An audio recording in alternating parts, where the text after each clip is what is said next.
The buyer never, ever, ever, ever, ever, ever, ever chooses the options to ship.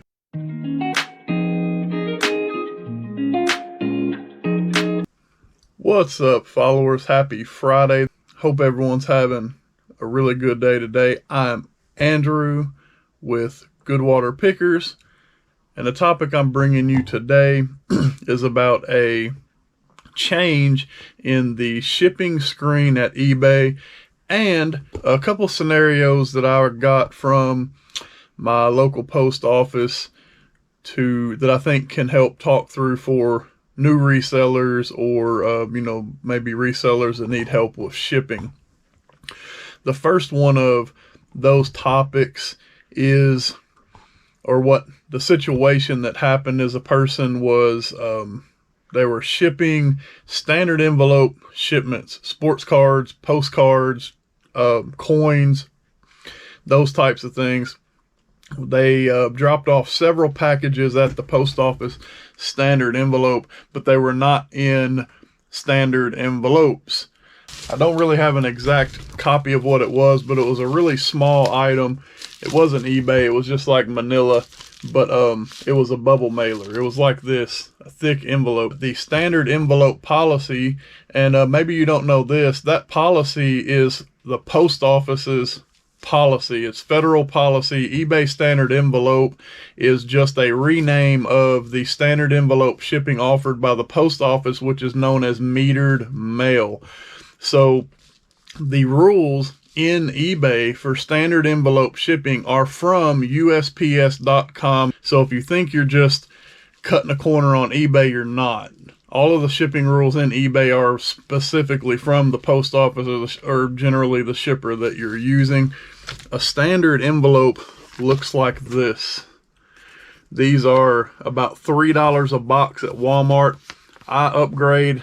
I get a little bit better ones at Sam's Club. You see these have a liner so that you can't see inside of them. So if I ship a card that's worth 20 bucks, no one can see it by holding it up to the light. I get them in super bulk at Sam's Club for 15 bucks for 500 or 600 of them. If you're a shipper and you're using a bubble mailer, anything with a bubble or a padding in it, your postal worker has a choice to accept it or not accept it. The other thing to understand is those postal workers who touch that envelope downstream have the same choice. The first person who touches it is not necessarily like what they say goes. I've had, when I first started, I shipped a couple things in that because it fit the guidelines. It was the right size. And then it got to Virginia and they sent it back in correct envelope. Or here's the other scenario, and this goes with all packages.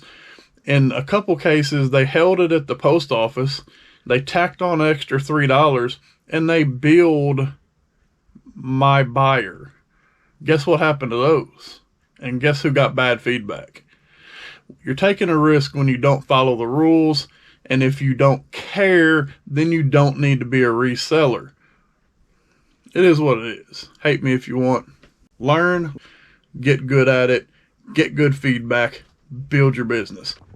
The other scenario that was at the post office was a similar case where two cases. One was the same standard envelope. Someone had one that weighed 9 ounces. Well, the limit for standard envelope is 3 ounces. It was a 9-ounce package. It was this thick. They put a 3-ounce thing on it. That's going to get caught somewhere, probably at the final delivery spot. They may send it straight back to you. They may put a price tag on it and ask they'll leave a letter in the mailbox of the buyer asking them to come get it and pay the bill. It's going to be hard for you to deal with, and it's not going to be worth your time. It would have been faster to ship it correctly. It would have cost you less money to ship it correctly. And then a similar scenario where an individual had a gigantic box, and it was underweight. Like they paid for a weight of like 6 ounces and it weighed like 2 pounds. And they told the postal worker, well, that's what the buyer selected. That's what the buyer chose. So that's what I'm shipping. They can deal with it. Okay. If you think that that's correct, you are wrong. The buyer never, ever, ever, ever, ever, ever, ever chooses the options to ship. You do. You as the reseller choose that. The only time the buyer has an opportunity to make a selection is when you give them more than one choice, which is why eBay has then the little bubble buyer selected as a default. The buyer didn't have a choice. The buyer also does not enter their shipping detail. The buyer doesn't choose the weight. The buyer doesn't choose the size of the package. They don't do anything. All they do is click buy it now, just like Amazon, just like any other thing. They throw it in their shopping cart, or they click buy it now, they pay for it, and they go to the grocery store or whatever it is they're doing, and they wait for you to make sure everything is correct. It's your job as a reseller to make sure your shipping weight is correct, to make sure the dimensions of your box is 100% perfectly accurate. My recommendation to you is that you enter that information correctly when you create your listing. That way it's correct when the buyer buys it. If you don't enter it right, or if you use the eBay default dimensions, which are never right, you use those default measurements and your buyer pays too much, there's a good chance they're going to know. If your buyer pays too little, you're responsible for paying the extra. Period. That's your responsibility as an eBay seller. Do your homework, read the shipping guidelines. That's the best thing I can tell you. It boosts your store. If you go read all the eBay policies and you give them a thumbs up, somewhere in the eBay policies, it even says that the most efficient sellers have read and gave a thumbs up to over 200 policies. eBay gives that recommendation.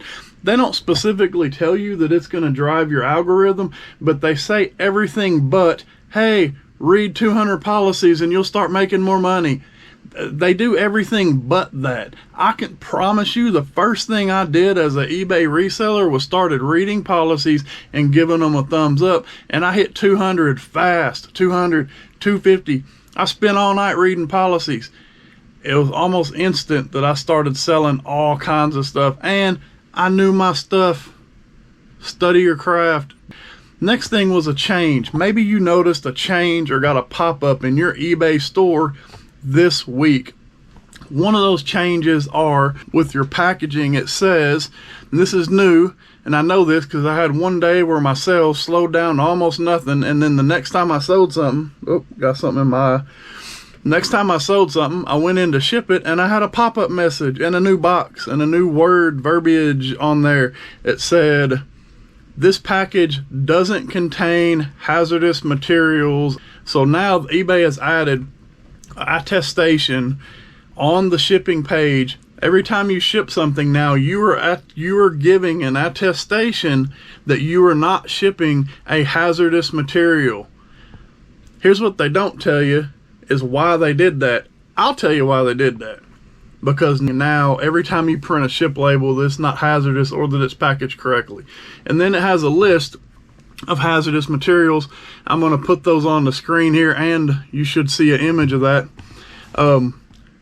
A few things: aerosol, spray cans, disinfectants, products that contain different type of cleansers, fragrances, nail polishes, paints, different types of liquids, marking liquids, smoke detectors. I didn't know that.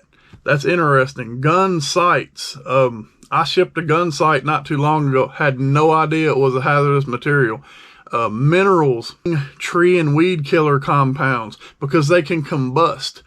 Non-spillable battery package, limited to 5 pounds. All those things are hazardous materials. They have to ship ground, but they also have to have a special label on the box. Why?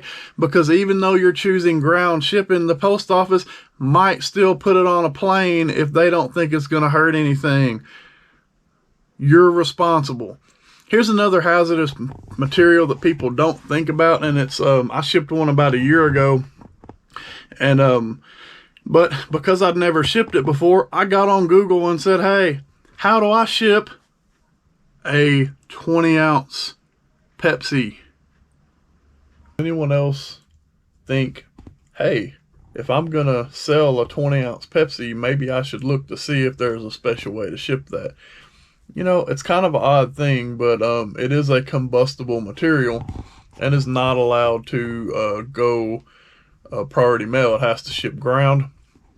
And from there, if your package does require, or if it does need to be marked as having hazardous materials, you can click on edit and edit that in the shipping screen of eBay. I haven't done it yet, but I would assume that when you mark the type of hazardous material it is, that maybe it will say that on the ship label.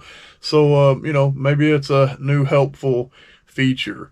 But you still have to be aware of when to use it, or you can get in, I assume, big trouble. There is a hazardous material triangle that you can find in about 30 seconds, maybe 15, on Google.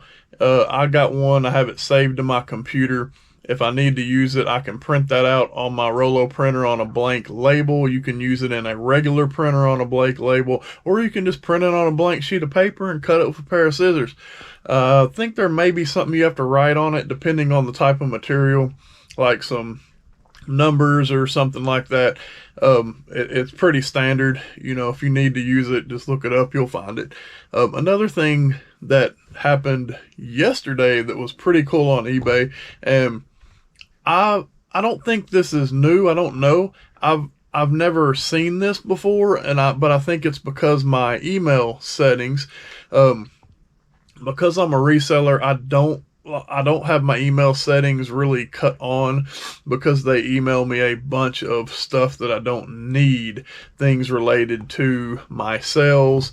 So I cut them off. But I've talked in the past about how important it is to have followers and to make return customers. Well, of course, my wife, she has a store. It's more of our boutique items, a lot of bras, intimates, especially swimsuits, things like that. Well, she saves my store, I save her store, and then we can, counter. We help each other, we work together, and we can use that as reference. Well, she received an email, which I will display here in just a second, the cover of that email, that basically it said, your saved seller, Goodwaterpickers, has listed new items this week. Here's a list below of things that you may like. So it was eBay notifying my saved sellers. I have about 240 followers. I hope they emailed that to everyone. I think that's a cool thing. If it is new, it's awesome. I think it's a good way to generate sales, good way to let people know who do receive the emails. If there's something new in my store, and it really emphasizes the importance of having followers, and the way you do that is to do a good job on the front end. Don't screw up people's shipping costs, because they're not going to follow you if you screw up something as simple as the post office. I say it's simple. I do know it is hard, but it's not. If you like this content, please help me hit that thumbs up. Let me know you like the video. If you don't like the video, smash that thumbs down. Leave a comment. Tell me what you like. Tell me what you don't like. All of those things help me generate interest and help me to build subscribers for my store. I want to hit 1,000 subscribers. I do want to monetize my channel. I love doing this. And just like anything, it's hard work, and I would love to receive a little bit of money for it. It is what it is. I hope in doing that I am helping people, and I'm giving you insights, and I'm going to continue to give you more insights just like this. Subscribe to my channel, ring that bell so you'll get notified of future contents. My name is Andrew. My store, my business is Goodwaterpickers, where we find what you love. Have a good weekend.